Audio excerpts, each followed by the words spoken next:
আসসালামু আলাইকুম। Basic English গ্রামারের আজকে আমরা একটি টপিক পড়ব। সেই টপিকটির নাম হচ্ছে নাম্বার। সাধারণত আমরা নাম্বার বলতে কি বুঝি? আমরা নাম্বার বলতে বুঝি সংখ্যা, ঠিক আছে? ইংরেজিতেও আমাদের এই নাম্বার বলতে সংখ্যা বুঝিয়েছে, তবে সেই সংখ্যাটিকে একটু ভিন্ন রূপে উপস্থাপন করা হয়েছে। 1 2 দিয়ে নয়, প্রাণীর নাম এবং বস্তুর নাম দিয়ে। সাধারণত আমাদের সংজ্ঞাটি কী হবে? যা দ্বারা কোনো বস্তু বা প্রাণীর সংখ্যা বোঝায় তাকে নাম্বার বলে। ক্লিয়ার? আচ্ছা, নাম্বারের উৎপত্তি মূলত কোথায় থেকে? নাম্বারের উৎপত্তি নাউন থেকে। আচ্ছা, নাম্বারের উৎপত্তি নাউন থেকে। নাম্বার প্রধানত দুই প্রকার। একটা হচ্ছে সিঙ্গুলার নাম্বার, একটা হচ্ছে প্লুরাল নাম্বার। আচ্ছা, সিঙ্গুলার নাম্বার কি? সিঙ্গুলার নাম্বার হচ্ছে যে নাউন দ্বারা কেবলমাত্র একটি ব্যক্তি, বস্তু বা প্রাণীকে বোঝায়। আমি আবারও বলছি, সিঙ্গুলার নাম্বার দ্বারা কি বোঝায়? একটি বস্তু, একটি ব্যক্তি এবং একটি প্রাণী, শুধুমাত্র একটি, যাদেরকে নির্দেশ করা হবে। সাধারণত ওই সব নাউনগুলোকেই বলা হবে কি? Singular number. সিঙ্গুলার নাম্বার কি? একটি ব্যক্তি, বস্তু অথবা প্রাণী। আচ্ছা, সিঙ্গুলার যেহেতু একটি, তার মানে প্লুরাল কি হবে? একের অধিক, দ্যাট মিনস দুই বা তার বেশি। ক্লিয়ার? আচ্ছা, সাধারণত সিঙ্গুলার নাম্বারের শেষে এস যোগ করে আমরা প্লুরাল করতে পারি। যেমন আমরা যদি বলি পেন, পেন একটি। এখন পেনের সাথে যদি আমরা একটা এস যোগ করে দিই, অর্থাৎ পেনের সাথে যদি একটি এস থাকে, তাহলে কি হয়? পেন্স। পেন্স মিনস কি? কলম, কলি। তার মানে এই পেন্স হচ্ছে আমাদের প্লুরাল নাম্বার। ঠিক তেমনি আমাদের নর্মাল দৈনন্দিন জীবনে যেসব শব্দ রয়েছে, যেগুলো এই দিয়ে শুরু বা আশেপাশে যেসব বস্তু রয়েছে, যেমন পেন, তারপর হচ্ছে ডগ, তারপর হচ্ছে বয়, গার্ল, হাউস ইত্যাদি ইত্যাদি ইত্যাদি, সবগুলোই হচ্ছে আমাদের সিঙ্গুলার নাম্বার। এবং ওই সব শব্দগুলোর সাথে যদি আমি একটি এস যোগ করে দিই, তাহলে সেটি হবে আমাদের প্লুরাল নাম্বার। সাধারণত সিঙ্গুলার নাম্বার থেকে প্লুরাল নাম্বারের কতগুলো নিয়ম রয়েছে, আমি আজকে চেষ্টা করব ওই নিয়মগুলো পড়িয়ে দেওয়ার জন্য। এই নাম্বারে সাধারণত 3টি পার্ট আসতে পারে, সেটি হচ্ছে পড়ানো করে। আচ্ছা, আমাদের সেকেন্ড নম্বরটি হচ্ছে, বা সেকেন্ড রুলটি হচ্ছে, যদি কোনো সিঙ্গুলার নাউনের শেষে এস, এসএইচ, সিএইচ, এক্স এবং জেড থাকে। আমি আবার বলছি, যদি কোনো সিঙ্গুলার নাউনের শেষে S, SH, CH, X, Z ইত্যাদি থাকে, তাহলে আমরা সেই নাউনটিকে কি বলবো? সিঙ্গুলার নাউন বা সিঙ্গুলার নাম্বার। সেই সিঙ্গুলার নাম্বারকে যদি আমরা প্লুরাল করি, তখন আমাদের কি করতে হবে? এই এস বা ইএস এর শেষে একটি ইএস যোগ করে দিতে হবে। ক্লিয়ার? আমি আবারও বলছি, যদি কোনো সিঙ্গুলার নাউনের শেষে S, ES, S, SH, CH, X, Z থাকে, তাহলে সেই সিঙ্গুলার নাম্বারটিকে প্লুরাল করার জন্য আমাদেরকে কি করতে হবে? আমাদেরকে সেই এই শব্দগুলোর পিছনে একটি ইএস যোগ করে দিতে হবে। যেমন আমরা কয়েকটি শব্দ বলি যার পিছনে এস রয়েছে, যেমন বাস, বাসের পিছনে এস রয়েছে, এস এর সাথে কি যোগ হবে, আমাদেরকে ইএস যোগ করতে হবে। দ্যাট মিনস এটা কি হবে, বাসেস। তার মানে বাসের প্লুরাল কি, বাসের প্লুরাল হচ্ছে আমাদের বাসেস। এখন প্রশ্ন হচ্ছে তাহলে বাসের শেষে কেন এস বসলো না? একটু খেয়াল করো, বি ইউ এস, তার সাথে যদি এস বসাও, B U double S, bus. আমরা কিন্তু এই টাইপের কোনো শব্দ জানি না। আচ্ছা, এরপরে আমরা এস এইচ দিয়ে একটি শব্দ লিখি, যেমন ডিশ। ডিশ, অ্যাশ লাস্টে অ্যাশ এইচ রয়েছে, তার মানে আমাদেরকে কি যোগ করতে হবে, আমাদেরকে ইএস যোগ করে এটাকে প্লুরাল করতে হবে। That means dishes. ঠিক আছে, তার মানে ডিশের প্লুরাল নম্বর কি হবে, ডিশের প্লুরাল নম্বর হবে আমাদের ডিশেস। আচ্ছা, আমরা সিএইচ আছে এরকম একটি শব্দ লিখি, যেমন বেঞ্চ, BENCH, অথবা ব্রাঞ্চ। ব্রাঞ্চ মানে হচ্ছে শাখা, আর বেঞ্চ মানে হচ্ছে আমরা ক্লাসে যে বেঞ্চে বসে থাকি সেটি। এটার সাথে আমাদের কি যোগ করতে হবে, এস যোগ করতে হবে। দ্যাট মিনস কি হবে, ব্রাঞ্চেস। ক্লিয়ার?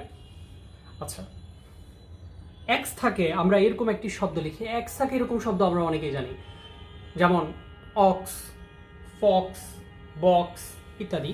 যেমন ফক্স যদি থাকে, ফক্স লাস্টে এক্স রয়েছে, আমরা কি যোগ করব, আমরা একটি ইএস যোগ করব। ইএস যোগ করলে কি হবে, ফক্সেস, মানে শিয়াল গুলি। আচ্ছা, জেড থাকে লাস্টে, আমরা এমন একটি শব্দ চিন্তা করি, যেমন ফ্রিজ। এর সাথে আমরা ইএস যোগ করলে প্লুরাল করতে পারবো, তার মানে ফ্রেসেস। আচ্ছা, এস থাকে, আমরা এরকম একটি শব্দ দেখব, এস মানে হচ্ছে গাধা, তার মানে কি হবে, এসএস। একটি ব্যতিক্রম ধর্মী শব্দ হচ্ছে যার শেষে এস এই শব্দগুলি নাই, S, SH, CH, X, Z, সেটি হচ্ছে টমেটো। খেয়াল রাখবে, টমেটোর শেষে কিন্তু আমরা দেখতে পাচ্ছি আমাদের এই শব্দগুলোর একটিও নেই, কিন্তু এই টমেটোর শেষে আমরা ইএস যোগ করে এটিকে প্লুরাল করব। দ্যাট মিনস কি হবে, টমাটুস। এটি সাধারণত এই রুলের একটি ব্যতিক্রম ধর্মী আনসার, টমাটুস। সাধারণত তোমাদের পরীক্ষার সময় এই ব্যতিক্রম এক্সাম্পলগুলো সাধারণত দিয়ে থাকে।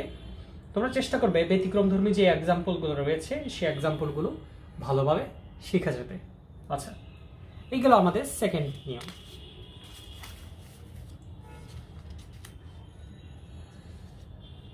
আমাদের সেকেন্ড নিয়মের একটি ব্যতিক্রমী রুল হচ্ছে সিএচ দিয়ে, আমরা সেটি দেখব। সিএচ এর উচ্চারণ যদি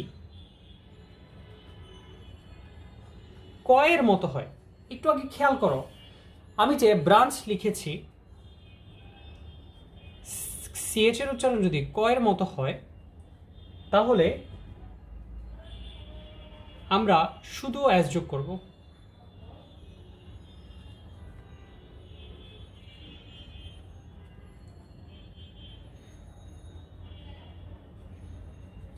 ক্লিয়ার? যদি আমাদের সিএচ এর উচ্চারণটা কয়ের মতো উচ্চারিত হয়, তখন আমরা কি করব, ওই সিএচ এর পিছনে আমরা ইএস যোগ না করে আমরা শুধু এস যোগ করব। যেমন একটু আগে আমি তোমাদেরকে ব্রাঞ্চ কথাটি পড়িয়েছি, দেখো ব্রাঞ্চের শেষে সিএচ রয়েছে, এই সিএচ কিন্তু কয়ের মতো উচ্চারিত হয়নি। এটা কি ব্রাঙ্ক হয়েছে? না, এটা হচ্ছে ব্রাঞ্চ, চয়ের মতো উচ্চারিত হয়েছে। কিন্তু আমরা সাধারণত স্টোমাক যদি বলি, স্টোমাক, এটি কিন্তু কয়ের মতো উচ্চারিত হয়েছে, স্টোমাক, পাকস্থলী। তার মানে এটির শেষে আমরা ইএস যোগ করব না, এটির শেষে আমরা যোগ করব এস। দ্যাট মিনস কি হবে, স্টোমা। ক্লিয়ার? ঠিক তেমনি MONARCH, এই মনার্ক মানে হচ্ছে সম্রাট, মনার্ক কয়ের মতো উচ্চারিত হয়েছে, তাই এটি শেষে আমরা ইএস যোগ না করে এটি শেষে আমরা কি করব, এস যোগ করব। তাহলে আমাদের শব্দটি কি হবে, মোনার্কস। ক্লিয়ার? এটি হচ্ছে আমাদের সিএচ এর একটি ব্যতিক্রম ধর্মী নিয়ম। ক্লিয়ার? আচ্ছা, আমাদের 3 নম্বর রুলটি হচ্ছে, এটি একটি ইম্পর্টেন্ট রুল এবং এই রুলটি সচরাচর আমরা দেখে থাকি। যদি কোনো শব্দের শেষে আমাদের ওয়াই শব্দটি থাকে, আমি আবারও বলছি, যদি কোনো শব্দের শেষে আমাদের ওয়াই শব্দটি থাকে সিঙ্গুলার নাউনের শেষে এবং ওয়াইয়ের পূর্বে, এই ওয়াই শব্দটির পূর্বে একটি কনসোনেন্ট থাকে, তাহলে আমরা সেই ওয়াই শব্দটির ওয়াই শব্দটির স্থলে আমরা আই ব্যবহৃত করব। আমি আবারও বলছি, যদি আমাদের কোনো সিঙ্গুলার নাউনের শেষে ওয়াই শব্দটি থাকে এবং ওয়াই শব্দটির পূর্বে আমাদের কোনো কনসোনেন্ট থাকে, তাহলে আমরা সেই ওয়াই শব্দটির বদলে আমরা সেই ওয়াইয়ের জায়গায় আই এবং পরে আমরা একটি ইএস যোগ করব। ক্লিয়ার? তবে অবশ্যই খেয়াল রাখবে আমাদের ওয়াইয়ের পূর্বে একটি কনসোনেন্ট রয়েছে কিনা। আমরা কিছু এক্সাম্পল দেখব। যেমন আমরা যদি আমরা একটা সিম্পলি শব্দ চিন্তা করি, যেমন বেবি, ওয়াইয়ের সামনে আমাদের কি রয়েছে? একটি কনসোনেন্ট রয়েছে, তাহলে আমরা ওয়াইয়ের পরিবর্তে একটি আই ব্যবহৃত করব এবং লাস্টে আমরা ইএস যোগ করব। আচ্ছা, প্রথমে আমরা ওয়াইয়ের বদলে একটি আই লিখলাম, এরপরে আমরা ইএস লিখলাম, হয়ে গেল আমাদের সিঙ্গুলার থেকে প্লুরাল। ক্লিয়ার? এরপরে আমরা আরো কিছু শব্দ দেখব, যেমন আর্মি। ওয়াইয়ের সামনে আমাদের একটি কনসোনেন্ট রয়েছে, তার মানে আমরা এটিকে প্লুরাল করার জন্য কি করব? প্রথমে আমরা ওয়াইয়ের জায়গায় আই বসাবো এবং লাস্টে আমরা একটি ইস যোগ করব, আর্মিস। হয়ে গেল আমাদের সিঙ্গুলার থেকে প্লুরাল নাম্বার। এরপরে আমরা আরেকটি শব্দ দেখব, যেমন ফ্লাই। ওয়াইয়ের সামনে আমাদের একটি কনসোনেন্ট রয়েছে, তাই ওয়াইয়ের বদলে আমরা কি করব? প্রথমে আই বসাবো, তারপরে আমরা একটি ইএস যোগ করব, ফ্লাইস। এরকম অনেক অনেক শব্দ রয়েছে। তোমরা বাসায় সেই শব্দগুলো নিজে নিজে প্র্যাকটিস করতে পারো।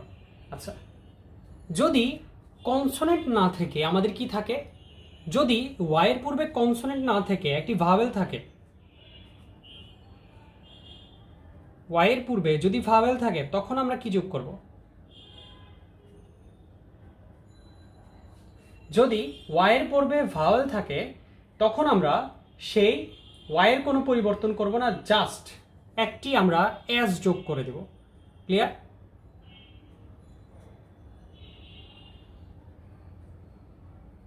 একটু খেয়াল করো, আমাদের প্রথমে ছিল ওয়াইয়ের পূর্বে কনসোনেন্ট থাকলে আমরা সেই কনসোনেন্টের বা ওয়াইয়ের বদলে আমরা আই ব্যবহৃত করব, এরপরে আমরা ইএস যোগ করব। আমরা ওয়াইয়ের বদলে আই ব্যবহৃত করলাম, এরপরে একটি ইএস যোগ করলাম। কিন্তু আমাদের কি বলেছে?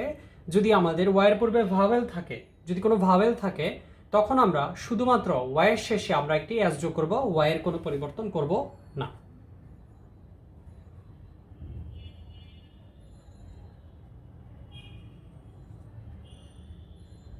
আচ্ছা, আমাদের ভাওয়েল সাধারণত কয়টি? 5টি। কি কি খেয়াল রাখতে হবে? এ, ই, আই, ও, ইউ। এই 5টি হচ্ছে আমাদের ভাওয়েল।